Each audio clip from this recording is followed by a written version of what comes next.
అందరికీ నమస్కారం అండి. నా పేరు జనార్దన్ రావు. బూర్జా యూనిట్లో ఇక్కడ యూనిట్ ఇన్ఛార్జిగా పనిచేస్తున్నాను.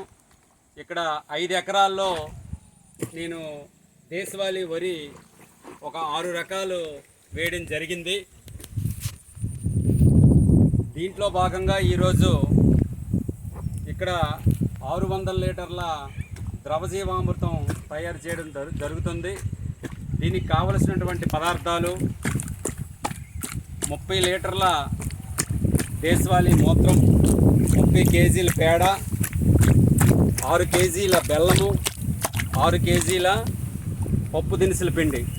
దీన్ని ఏంటంటే బెల్లాన్ని కరగబెట్టడం జరుగుతుంది, అలాగే పప్పు దినుసుల పిండి కూడా నీటిలో కరగబెట్టడం జరుగుతుంది, పేడ కూడా లిక్విడ్లో తయారు చేసి కరగబెట్టడం జరుగుతుంది.